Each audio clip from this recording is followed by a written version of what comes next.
Hello students, I hope you all are well at home during corona virus. क्योंकि इसकी वजह से सभी स्कूल बंद हो गए हैं तो online education is compulsory for all the students. That is why today I came with the online classes for class 12th accountancy. So today I am going to start with the first chapter of the partnership. And the name of the chapter is Accounting for Partnership 1 Fundamentals. Fundamentals means basic things जो होती हैं partnership account से related, उनके बारे में हम इस chapter में पढ़ेंगे. So the first important thing which is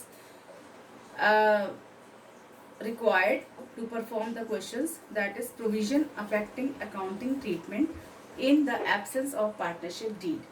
यानी कि वो क्या प्रोविजंस हैं अकाउंटिंग ट्रीटमेंट करते हुए पार्टनरशिप अकाउंट के, अगर पार्टनरशिप डीड ने उनके बारे में कुछ नहीं कहा है, यानी कि उस पार्टनरशिप डीड में उनके बारे में एब्सेंस है, यानी कुछ नहीं लिखा है, तो उस केस में हम कौन सा अकाउंटिंग ट्रीटमेंट को फॉलो करेंगे. तो उनमें जो चीज़ें आती हैं, उनमें सबसे पहले जो चीज़ आती है वो आती है प्रॉफिट एंड लॉस शेयरिंग. अगर क्वेश्चन दे रखा है आपको प्रैक्टिकल क्वेश्चन, और उसके अंदर कोई भी प्रॉफिट लॉस के जो रेशो है, किस रेशो में वो बांटेंगे पार्टनर्स आपस में प्रॉफिट या लॉस, उसके बारे में नहीं गिवन है, profit sharing ratio is not given in the question, in that case, और उसके बाद पार्टनरशिप डीड इज साइलेंट है और रेशो भी नहीं दे रखी है, तो उसके केस में हम हमेशा पार्टनर्स को जो प्रॉफिट या लॉस जो भी होगा वो इक्वल बांटेंगे सभी पार्टनर्स में. तो पार्टनर्स विल रिसीव प्रॉफिट या loss in equal ratio. Next is interest on capital. Capital का मतलब पता है आपको, money invested in the business as a owner, that is called capital. तो उस कैपिटल के ऊपर कई बार पार्टनर्स को इंटरेस्ट भी मिलता है, लेकिन पार्टनरशिप डीड में अगर इसके बारे में नहीं लिखा है कि इंटरेस्ट ऑन कैपिटल के बारे में, rate of interest is not given या nothing is written in the partnership deed, तो उस केस में पार्टनर्स को इंटरेस्ट नहीं मिलेगा उनके कैपिटल पे, तो it is not allowed. Next is interest on drawings. Drawings का मतलब होता है कि वो मनी जो पार्टनर्स ने अपने पर्सनल यूज के लिए निकाली है फ्रॉम द बिजनेस से, तो इसीलिए उसके ऊपर भी किसी भी तरह का इंटरेस्ट नहीं चार्ज करेगी फर्म पार्टनर्स से.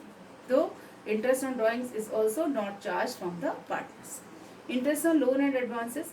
कई बार जब पार्टनर जो होते हैं बिजनेस में पैसा लगाते हैं एज अ लोन और एडवांसेस की तरह, लोन की तरह, तो उसके ऊपर उन्हें इंटरेस्ट दिया ही जाएगा अगर पार्टनरशिप डीड साइलेंट है, और वो इंटरेस्ट कितना होगा, वो होगा 6% पर एनम के हिसाब से.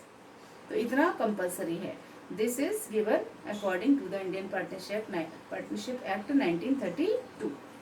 नेक्स्ट इज रेम्यूनरेशन, जिसमें सैलरी या कमीशन आती है जो पार्टनर्स को दी जाती है, और रेम्यूनरेशन टू द पार्टनर्स के बारे में अगर कुछ नहीं लिखा है पार्टनरशिप डीड में तो वो भी उनको नहीं दिया जाएगा. तो this is also not allowed to the partners. Next जो है एडमिशन ऑफ न्यू पार्टनर या पार्टनर्स. अगर पार्टनरशिप फर्म में कोई पर्सन को, कोई न्यू पर्सन को, हम कोई पर्सन को एज अ न्यू पार्टनर या कुछ लोगों को पार्टनर्स की तरह रखना चाहते हैं, तो उसके लिए सभी पार्टनर्स की रजामंदी, सभी पार्टनर्स को उसके फेवर में डिसीजन लेना है, तभी उस पार्टनर को एज अ न्यू पार्टनर बना सकते हैं. तो consent of all the partners are required.